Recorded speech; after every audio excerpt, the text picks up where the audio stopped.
మిత్రులారా, మొత్తానికి ఎస్ఐఆర్ కథని ముగించిందండి సుప్రీంకోర్టు. ఆ కథని ఎలా ముగించింది? కొందరికి ఆనందంగా, సంతోషంగా, కొందరికి సందేహాస్పదంగా, అనుమానంగా, బాధాకరంగా ముగించింది. సో ఈ దేశంలో అంతా అనుకున్నట్టే జరుగుతుంది. అత్యున్నత న్యాయస్థానంలోనైనా అంతా అనుకున్నట్టంటే ఎవరు అంతా?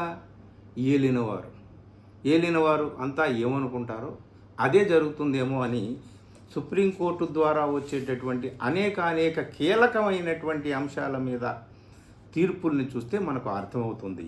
ఇప్పుడు ఈ స్పెషల్ ఇంటెన్సివ్ రివిజన్ అనేటటువంటిది ఏడాదిన్నరగా సుప్రీంకోర్టులో నలుగుతా ఉంది, బీహార్ ఎలక్షన్స్ దగ్గర నుంచి కూడా. సో దాంట్లో ముఖ్యంగా డిలీషన్స్ ఎక్కువగా చాలా చోట్ల జరిగినప్పటికీ బీహార్ని అలాగే బెంగాల్ని టార్గెట్ చేసుకొని ఏం చేశారు? ఈ ఎస్ఐఆర్ అనేటటువంటిది ఒక ఆయుధంగా ఎవరికి ఉపయోగపడింది, ఏమిటి అనేటటువంటిది మెయిన్గా డిలీషన్స్ విషయంలో చాలాసార్లు సుప్రీంకోర్టు కూడా జోక్యం చేసుకోవాల్సి వచ్చింది కదండి. ఇప్పుడు సుప్రీంకోర్టు ఇన్ని నెలలు గడిచిపోయిన తర్వాత, ఇన్ని ఎన్నికలు జరిగిపోయిన తర్వాత ఎవరి సందేహాలు అలాగే ఉండగానే ఇదంతా కూడా కాన్స్టిట్యూషనలే, ఈ స్పెషల్ ఇంటెన్సివ్ రివిజన్ అనేటటువంటిది రాజ్యాంగబద్ధమే, అది జరిగింది అలాగే జరిగింది, అది జరిగి తీరుతుంది, అది అలాగే జరిగి తీరుతుంది అనేటటువంటి పద్ధతిలో సుప్రీంకోర్టు ఇచ్చినటువంటి తీర్పు పట్ల చాలామంది కొంచెం నిస్పృహకి గురయ్యారండి. సరే, ప్రతిపక్షాలు సరే, ముఖ్యంగా కాంగ్రెస్ పార్టీ, ఇతర ప్రతిపక్షాలు దీని పట్ల కొంచెం నిరసన వ్యక్తం చేశారు. వాళ్ళు రెస్పెక్ట్ఫుల్లీ డిసెగ్రీస్ అని అన్నారు. గౌరవప్రదంగా మేము ఈ తీర్పుని ఆమోదించటం లేదు, అంటే గౌరవప్రదంగా మేము వ్యతిరేకిస్తున్నాము ఈ సుప్రీంకోర్టు ఇచ్చినటువంటి ఆదేశాన్ని. సో సుప్రీంకోర్టు ఇన్నాళ్ళు అయిపోయిన తర్వాత మధ్యలో చాలాసార్లు జోక్యం చేసుకో, ఆధార్ కార్డును కూడా మీరు ప్రమాణంగా స్వీకరించండి అని సుప్రీంకోర్టు చెప్తేనే తప్ప వాళ్ళు చేయలేదు.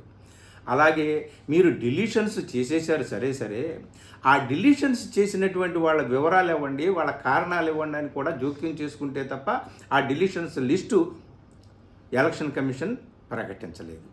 ఇట్లాంటివన్నీ కూడా జరిగినాయి కదా. ఏది ఏమైనప్పటికీ కూడా మనకి 27 లక్షల మంది లాజికల్ డిస్క్రిపెన్సీ కేటగిరీలో పెట్టి బెంగాల్లో వాళ్ళకు మొన్న ఓటు వేసుకునేటటువంటి అర్హతను, అనుమతిని, ఆ రాజ్యాంగబద్ధమైనటువంటి హక్కును అనుభవించేటటువంటి అవకాశాన్ని లేకుండా చేశారు. అది ఏమిటి? నువ్వు ఓటు హక్కు వేసుకునేటటువంటి అధికారం నీకు ఉందా లేదా అనేది కూడా తేల్చకుండానే ఇప్పుడు కాకపోతే తర్వాత ఎప్పుడో ఇంకోసారి వేసుకుంటారులేండి అని చాలా లైట్గా కొట్టిపాడేసింది సుప్రీంకోర్టు కూడా అన్నమాట. ఇక్కడ ఏమిటయ్యా అంటే అందరి అనుమానాలు అలాగే ఉండిపోయినాయండి. ఈ అనుమానాలకి నివృత్తి ఎవరు చేయాలి? సాక్షాత్తు ఉన్నత న్యాయస్థానమే, అత్యున్నత న్యాయస్థానమే, ఇది రాజ్యాంగబద్ధమే, ఈ ప్రక్రియ దీన్ని ఇలాగే కంటిన్యూ చేయండి, యూ గో హెడ్ అని ఒక క్లీన్ చిట్ ఇచ్చినట్టు అయిపోయింది ఎలక్షన్ కమిషన్కి. దాంతో ఇక పట్ట పగ్గాలు లేవు ఎవరికి? ఏలిన వారికి, బీజేపీ వారికి. వెంటనే కూర్చున్నారనమాట. ఇదిగో ఇది కాంగ్రెస్ పార్టీ డిఫీటు. అసలు యాక్చువల్గా దీని మీద, ఎస్ఐఆర్ మీద సుప్రీంకోర్టుకు వెళ్ళి స్వయంగా వాదించింది మమతా బెనర్జీ. నల్లకోటు వేసుకొని మరీ వాదన చేసింది అక్కడ. అన్ని ప్రతిపక్షాలు కూడా దీని మీద నిరసన వ్యక్తం చేశాయి. సో వాళ్ళు ఏం చెప్తున్నారా అంటే ఈ సుప్రీంకోర్టు ఇచ్చినటువంటి తీర్పు అనేటటువంటిది కాంగ్రెస్ పార్టీ అపజయము, ఘోర పరాభవం అని చెప్పేసి వాళ్ళు ఇప్పుడు భుజాలు ఎగరేయడం ప్రారంభించారు. కేవలం కాంగ్రెస్ పార్టీ మాత్రం కాదు, ప్రతిపక్షాలందరికీ కూడా దీని మీద అనుమానాలు ఉన్నాయి. అనేక మంది మేధావులు, పరకాల ప్రభాకర్ లాంటి వాళ్ళు, గొప్ప మేధావులందరూ కూడా విశ్లేషించి ఓటింగ్ ప్యాటర్న్తో సహా ఎక్కడెక్కడ ఏ నిమిషంలో ఎంతెంత ఓటింగ్ జరిగింది, దీని హేతుబద్ధత ఏంటి, దీని రేషనాలిటీ ఏంటి, దీంట్లో ఉన్నటువంటి నిజాలు ఏంటి అని అడుగుతున్నారు మేధావులు. దేనికి ఎక్కడ ఎవరు ఏ సమాధానం చెప్పలేదు. ఓటు చోరీ అని రాహుల్ గాంధీ అనేక చోట్ల పవర్ పాయింట్ ప్రజెంటేషన్ ఇచ్చి చూపించినా సరే దానికి కూడా ఎక్కడ కూడా ఎలాంటి నిజ నిర్ధారణ కోసం కాన్స్టిట్యూషనల్గా జరిగినటువంటి ప్రయత్నాలు లేవండి. సో ఇప్పుడు ఏమైపోయిందయ్యా అంటే, ఒక పక్క చీఫ్ ఎలక్షన్ కమిషనర్ నియామకాన్ని తన చేతుల్లోకి తీసుకుంది కేంద్ర ప్రభుత్వం.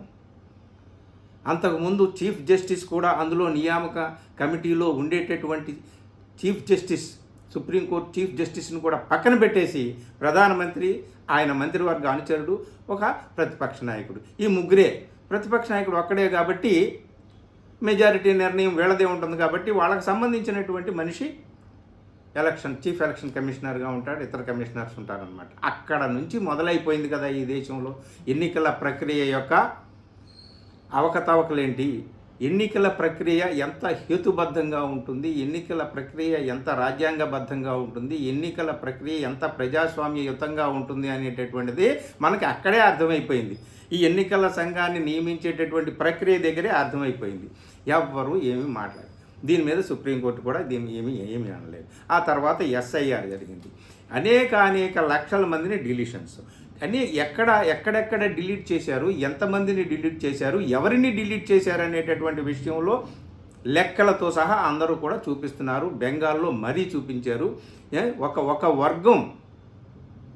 ఒక వర్గాన్ని టార్గెట్ చేసి వాళ్ళనే ఎక్కువగా డిలీట్ చేసేటటువంటి పని చేశారు అనే దానికి కూడా ఎక్కడ కూడా మనకి ఒక హేతుబద్ధమైనటువంటి, ఒక నిర్ణాయకమైనటువంటి ఆదేశం సుప్రీంకోర్టు నుంచి రాలేదు. సరికదా, ఇదంతా కూడా రాజ్యాంగబద్ధమే అని చెప్పి సుప్రీంకోర్టు చెప్పేసిందండి. ఇదొక్క విషయమే కాదు, ఎన్నికల సంఘానికి సంబంధించినటువంటి ఈ ప్రక్రియ అయితే కాంగ్రెస్ పార్టీ మేము ఈ తీర్పుని రెస్పెక్ట్ఫుల్గా నిరసిస్తున్నాము అని చెప్పేసి రెస్పెక్ట్ఫుల్లీ డిసగ్రీస్ దిస్ వెర్డిక్ట్ అని అన్నారు. అని కాంగ్రెస్ పార్టీ కమ్యూనికేషన్స్ చీఫ్ ఎవరైతే ఉన్నారో జైరాం రమేష్ నిన్న ప్రెస్ కాన్ఫరెన్స్ పెట్టి చాలా విషయాలు ఆయన మాట్లాడాడు అనమాట. సో ఇది అంటే సుప్రీంకోర్టు ఇచ్చినటువంటి తీర్పులో ఏమిటి అని. మరి నిజంగా ఈ ఎస్ఐఆర్ ప్రక్రియలో లోపాలు లేకపోతే మీరు ఒకప్పుడు ఎందుకు డిలీట్ చేసినటువంటి ఓటర్ల లిస్టుని వెంటనే పబ్లిష్ చేయండి, ఆ కారణాలు ఏంటో చెప్పండి అని చెప్పేసి మీరు మధ్యలో ఎందుకు ఉత్తర్వులు ఇవ్వాల్సి వచ్చిందని సుప్రీంకోర్టుని ఆయన అడిగాడు. చాలా మధ్యంతర ఉత్తర్వులు సుప్రీంకోర్టు ఈ సందర్భంలో ఇచ్చింది. వాటిని అంటే అవకతవకలు లేకపోతే, లోపాలు లేకపోతే సుప్రీంకోర్టు మధ్యంతర ఉత్తర్వులు ఎందుకు ఇచ్చింది అనేటటువంటి ప్రశ్న అలాగే ఉంది. ఇవన్నీ కాకుండా కేంద్రంలో ఉన్నటువంటి బీజేపీ వారు సక్రమంగా సజావుగా ఎన్నికల ప్రక్రియను నిర్వహించి నిజంగా ప్రజల మధ్యకు వెళ్ళి గెలిచేటటువంటి పరిస్థితి లేదు కాబట్టి ఎన్నికల సంఘం ద్వారా ఎస్ఐఆర్ అనేటటువంటి ఆయుధాన్ని వాడి తాము దొడ్డిదారిలో విజయాన్ని కైవసం చేసుకోవడానికి ఈ ఎస్ఐఆర్ అనేటటువంటి దాన్ని వాడుకుంటున్నారు అనేది మేము ఇప్పటికీ గట్టిగా నమ్ముతున్నాం. అదే ఈ దేశంలో జరుగుతుంది, అంతకు మించి ఏమి లేదు. సెలెక్టివ్గా డిలీషన్స్ చేశారు, దానికి సమాధానం లేదు అని చెప్పేసి కాంగ్రెస్ పార్టీ గగ్గోలు పెడుతూ చెప్పింది. కాంగ్రెస్ పార్టీ గగ్గోలు పెట్టవచ్చు, ప్రతిపక్షాలు గగ్గోలు పెట్టవచ్చు, ప్రజలు ఎవరు మాట్లాడరు, ఎవరు ఏం చేయరు, ఏమిట్లే ఇక్కడ అంతా జరిగిపోతుందని అనుకుంటాం. కానీ అందరూ అన్నీ చూస్తున్నారండి. ముఖ్యంగా యువకులు అయినటువంటి జనజీ బాగా అబ్జర్వ్ చేస్తుంది ఏమిటి అనేటటువంటి. కాక్రోచ్ జనతా పార్టీ మేనిఫెస్టోలో కూడా దీనికి సంబంధించి ఒక పాయింట్ని యాడ్ చేశారు, మీకు గుర్తుందో లేదో. అంటే మీరు అన్యాయంగా ఒక్క ఓటుని కూడా తిరస్కరించిన వ్యక్తి ఎవరైతే అర్హత ఉంటుందో, ఓటు వేయడానికి నిజమైనటువంటి అర్హత ఉంటుందో, అర్హత ఉన్నటువంటి వ్యక్తికి ఆ హక్కును అనుభవించే అవకాశం లేకుండా చేశారో, ఎవరు చేస్తారో వాళ్ళకి శిక్ష పడాలని చెప్పేసి కూడా వాళ్ళు మేనిఫెస్టోలో పెట్టారు. ఇదంతా వాళ్ళు మేనిఫెస్టోలో పెట్టారు, వాళ్ళ పార్టీ వస్తుందా లేదా అనేది కాదు. అంటే Gen Z is observing what is going on in this country. దేశంలో ఏం జరుగుతుంది అనేటటువంటిది అందరూ అబ్జర్వ్ చేస్తున్నారు. అఫ్కోర్స్ ఇవాళ రామ మందిర్ విషయం కావచ్చు, వక్ఫ్ బోర్డు విషయం కావచ్చు, అత్యంత కీలకమైనటువంటి ఏ విషయంలోనైనా సరే సుప్రీంకోర్టు ఎలాంటి తీర్పులు ఇస్తుంది, ఏమిటి అంతిమంగా వచ్చేటటువంటి ఆదేశం ఏమిటి అనేటటువంటిది మనకి దీని ద్వారా కూడా మనకి అర్థమైపోతుంది. మిత్రులారా, అందరూ కూడా ఇక చేతులెత్తి మహానుభావ, మహాప్రభో, మీ ఇష్టం నాయన, ఈ రాజ్యాన్ని మీరు ఎలా నడుపుకుంటారో నడుపుకోండి, మీకు కావాల్సిన తీర్పులు తెప్పించుకోండి, మీకు కావాల్సినట్టుగా ఈ రాజ్యాంగ సంస్థలన్నింటినీ వాడుకోండి, మీరే ఏలుకోండి నాయన, ఈ రాజ్యం మీదేనండి, ఈ రాజ్యం మీరేలండి అన్నట్టు, మాదేనండి మా రాజ్యాన్ని మేము ఏలుకుంటామని ప్రజలు ఇక్కడ అనుకునే పరిస్థితి ఏం కనిపించడం లేదు. కాబట్టి తాత్కాలికంగా మీ రోజులు ఇలా సాగుతున్నాయని చెప్పేసి ఏలిన వారి ముందు మనం సాష్టాంగ దండ ప్రమాణం చేసి ఊరుకోవడం తప్ప ఇంకేం లేదు. మొత్తానికి ఎస్ఐఆర్ కథ ఈ విధంగా ముగిసిందండి. బహుశా ఇది సుఖాంతమా విషాదాంతమా, మరి ఇది ఏ విధమైనటువంటి నిరసనకు దారితీస్తుంది, ఎలాంటి నిరసన వ్యక్తం అవుతుంది దేశవ్యాప్తంగా అనేటటువంటిది మనం చూడాలి. కానీ ప్రస్తుతానికి ఎస్ఐఆర్ కథ ఇది. ఎస్ఐఆర్ ముగింపు కాదు, ఎస్ఐఆర్ పట్ల వస్తున్నటువంటి సందేహాలకి, అనుమానాలకి అన్నిటికీ కూడా సుప్రీంకోర్టు ఫుల్ స్టాప్ పెట్టేసింది అనమాట. ఇంకెవరు ఏం మాట్లాడడానికి వీల్లేదు అన్నట్టుగా ఉంది. మరి ఏం జరుగుతుందో ఏమిటో చూడాలి మిత్రులారా. Thank you.